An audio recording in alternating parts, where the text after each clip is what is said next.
Well, it's finally happened. Beloved Undertale skeleton Sans has come to Super Smash Bros. Ultimate. No, he's not a wholly original character in his own right, being simply a costume for the Mii Gunner fighter, but that's beside the point. Everyone's favourite character from Undertale is now playable in Smash Bros. Sorry, Undyne. Toby Fox's journey from amateur developer to Nintendo collaborator is incredible. We've previously detailed how Toby made his first game Undertale and the first chapter of its successor, Deltarune. But how exactly did Toby's work in Game Maker Studio lead to his inclusion in one of gaming's most celebrated fighting games? Believe it or not, this is all thanks to you. Provided you're a fan of Sans. That is, if you don't like Undertale, don't worry, this isn't your fault. But also, why don't you like Undertale? And why are you watching this video? In April of 2015, before Undertale had even been released, Nintendo asked fans to submit suggestions for characters to be included within Super Smash Bros. Requests began flooding in, with Western fans particularly demanding characters like Ridley, King K. Rool, and Banjo-Kazooie. So that seems to have worked out nicely. Apparently I was the only person gunning for Alex Kidd. When, in September of the same year, Undertale was released, fans immediately began to wonder whether Toby Fox's love letter to Earthbound could also feature in Smash Bros. In some way. It took a few years for this movement to really gain traction, but slowly the memes spread far and wide. Nintendo fans in their thousands began calling out for the inclusion of Sans in the game. Meanwhile, Toby Fox was living his best life. In January of 2018, while in Tokyo, Toby got to meet Shigesato Itoi, the creator of Earthbound. Shigesato is a very famous creator in Japan, having worked on a variety of different successful media projects beyond Earthbound, so he could almost be forgiven for overlooking a game like Undertale. Not so though. According to Toby, today when I was walking around Tokyo, I happened to find a Hobonichi event, Shigesato Itoi's company.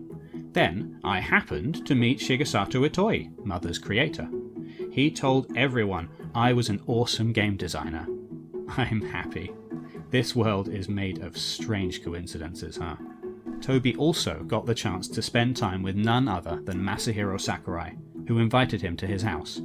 According to Toby, this was an intimate affair. There was no translator, so their conversations weren't stiff and disjointed thanks to the inclusion of an intermediary. This did, however, mean that Toby had to do his best to use his own broken Japanese to try and communicate with Masahiro. The pair played Smash Bros, and Masahiro was very impressed at just how good Toby was at the game. He was among the best players that had been invited to Masahiro's home. They played over and over, letting the computer choose random characters for them to play each round. Half the time Masahiro won, half the time Toby won.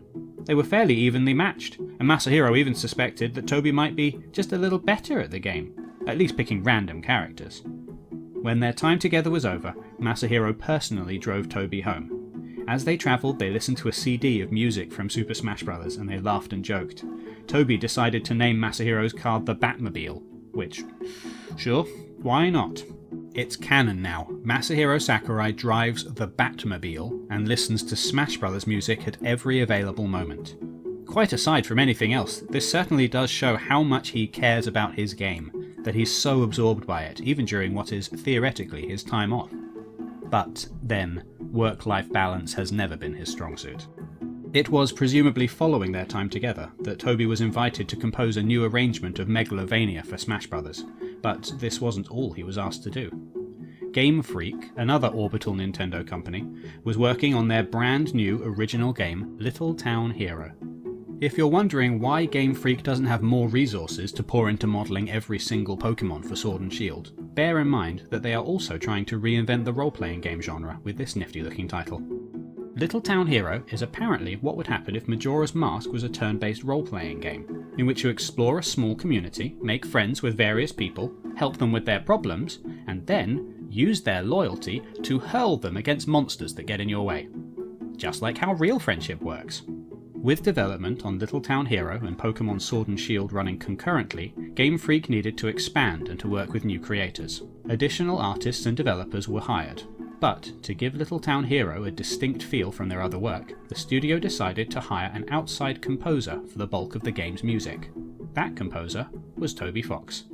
Speaking about his experience working on the game, Toby said that it was an honour to be included.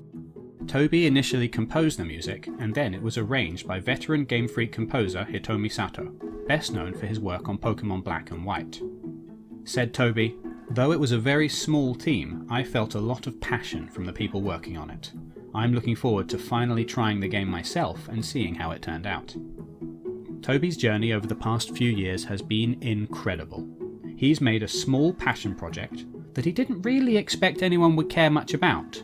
But after it blew up on Kickstarter and then wide release, he's gone from strength to strength. Now his character and music has been included in Super Smash Bros., and he's been able to compose music for the guys who make Pokemon games. The moral of the story is that you never know where your passion project might take you. You might not end up with the success that Toby Fox has achieved, but your own personal development goals are no less valid.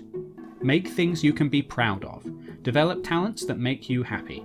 Learn, grow, and, most importantly, stay determined.